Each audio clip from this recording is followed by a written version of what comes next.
viewers, welcome back to my channel. আজি মই আপোনালোকৰ লগত উৰবানীৰ এটা ড্ৰেছ শ্বেয়াৰ কৰিম যিটো প্ৰাইস আপোনালোকে দেখিছে 1690 আছে। এইটো ড্ৰেছ আপোনালোকে কেনেকৈ 700 to 800 ৰ ভিতৰত পাৰচেজ কৰিব পাৰে বা আপোনালোকে যদি নিজে ষ্টিচিং পাৰে কৰিব পাৰে নহলে আপোনালোকৰ টেইলাৰক দি চিলাব পাৰে। তো বলক আজি ভিডিওটো আৰম্ভ কৰো। ড্ৰেছটো কাৰণে মই মেইন ফেব্ৰিক 2.5 মিটাৰ লৈছো আৰু লাইনিং আপোনাৰ 2 মিটাৰ লৈছো। মই অলপ লেন্থটো দীঘল ৰাখিম হেতু কাৰণে ফেব্ৰিকটো 2.5 লৈছো, নহলে আপোনালোকে 2 মিটাৰতে ধুনিয়াকৈ বনাব পাৰে। আৰু এইটো মোৰ মেজাৰমেন্ট, আপোনালোকে নিজৰ মেজাৰমেন্ট হিচাপত বনাব পাৰে ড্ৰেছটো। মই লেন্থটো 14 ৰাখিছো। তো মই কাটিং কৰি লওঁ। টপ পাৰ্টটো কাৰণে মই এক্সট্ৰাকে কাপোৰ উলিয়াই লৈছো, যাৰ বহলটো আপোনাৰ আছে 13 ইঞ্চ আৰু দীঘলটো আছে 22 ইঞ্চ।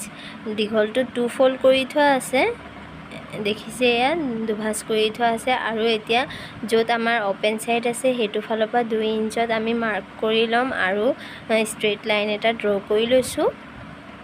এইটো আমাৰ ফ্ৰন্ট পাৰ্ট হ'ব, আমি বুটাম দিম হেতু কাৰণে এইটো এনেকৈ ভাঁজটো দি লৈছো। আৰু আমাৰ যেটো বন্ধ সাইডটো আছে হেতু আমি যেটো 2 ইঞ্চ ৰাখিলো তাৰ ওপৰত এনেদৰে ফল্ড কৰি লম। দেখিছে বন্ধ সাইডটো মই ধুনিয়াকৈ তাৰ ওপৰত ৰাখি ললো। এতিয়া আমাৰ কাপোৰটো 4 ভাঁজ হৈ গ'ল। মই মাজতে কাটি লম কাৰণ মই এপিচকে কাটিম। বেকটো অলপ দীঘল ৰাখিম, ফ্ৰন্টটো হাফ ইঞ্চ ছুটি থাকিব হেতু কাৰণে মই মাজৰ পৰা কাটিং কৰি লৈছো। এ দেখিলে ফ্ৰন্ট এটো আৰু এটো বেক। আমি ফাৰ্স্ট বেক পাৰ্টটো কাটিং কৰি লম। বন্ধ সাইডটো নিজৰ ফালে লৈছো আৰু ওপেন সাইডটো মোৰ অপজিট সাইডে আছে। এতিয়া মেজাৰমেন্ট হিচাপে আমি ইয়াত কাটিং কৰি লম। শোল্ডাৰ মই 7 ইঞ্চ ৰাখিছো আৰু আমাৰ নেক লাইনটো 3 ইঞ্চ ৰাখিছো আৰু শোল্ডাৰ ডাউন 1 ইঞ্চ দিলো। এনেদৰে মই লাইনটো ড্ৰ কৰি লৈছো। আৰু যিহেতু আমাৰ ড্ৰেছটো স্লিভলেছ হয় হেতু কাৰণে মই আৰ্ম হোল 6.5 ইঞ্চ ৰাখিম, নহলে 7 ইঞ্চ ৰাখিলো হেতেন। এটো আমাৰ হৈ গ'ল। আৰু যেটো আমাৰ চেষ্ট সাইজৰ ফুল মেজাৰমেন্ট আছে তাক আমি 4 ফল্ড কৰিম আৰু যিমান পাম তাৰ লগত হাফ ইঞ্চ প্লাস কৰি লৈ পিনি আমি ইয়াত লাইন ড্ৰ কৰিম। মোৰ 9 ইঞ্চ আহিছে, 9 ইঞ্চত মই মাৰ্ক কৰিলো। লগতে লুজিঙৰ কাৰণে 1 ইঞ্চ ৰাখিম কাৰণ ড্ৰেছটো অলপ লুজকৈ চিলোৱা হ'ব, তো লুজিং কাপোৰ ইমান নাৰাখিলেও হয়। এনেকৈ আৰ্ম হোলৰ শেপ দিবলৈ 1.5ত মাৰ্ক কৰি লৈছো আৰু ধুনিয়াকৈ এইটো কাপ শেপটো দি ললো। বেকটো মোৰ কলাৰ নেক হ'ব হেতু কাৰণে ইয়াত জাস্ট 0.2 ইঞ্চ মান কাটিং কৰিম, বেছি কাটিব নালাগে কলাৰ নেকৰ কাৰণে। আৰু যেনেদৰে আমি চেষ্ট লাইনটো ৰাখিছো তেনেকৈ ওয়েষ্টটো আমি 4 ফল্ড কৰিম। 4 ফল্ড কৰি লৈ পিনি যেটো পাওঁ আমি হেতু ইয়াত কাপোৰটো ড্ৰ কৰি 1 ইঞ্চ মাৰ্জিং ৰাখিম আৰু কাপোৰটো ধুনিয়াকৈ কাটিং কৰি লম। আপোনালোকে এনেকৈ আপোনালোকৰ কাপোৰখিনি কাটি ল'ব পাৰে অতি সহজতে। মই এটো ড্ৰ কৰি কাটি লৈছো।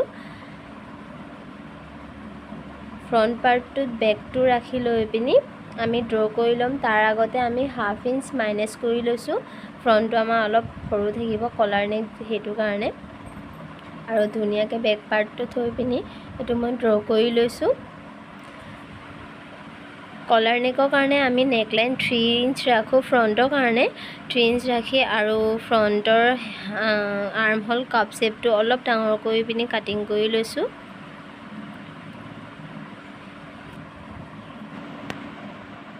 এতিয়া আমি এটো মেইন ফেব্ৰিকত কাটিং কৰিম। মোৰ মেইন ফেব্ৰিকটো 2 ফল্ড কৰি থোৱা আছে আৰু কাপোৰটো ওয়েষ্ট কৰিবলৈ নাই হেতু কাৰণে মই এনেদৰে লৈছো। আপোনালোকে এনেদৰে কাটিব পাৰে, কাপোৰ খুব কমতে হৈ যায় আৰু কাপোৰখিনি ওয়েষ্ট নহয়। মেইন ফেব্ৰিকটো 2 ফল্ড কৰি পিনি তাৰ ওপৰত লাইনিংটো থৈ পিনি মই এনেদৰে কাটিং কৰি লৈছো। আৰু আমাৰ লাইনিংটোৰ যিমান আছে হেতু লেন্থ মেজাৰমেন্ট কৰি পিনি আমি বটম পাৰ্টটো ৰাখিম।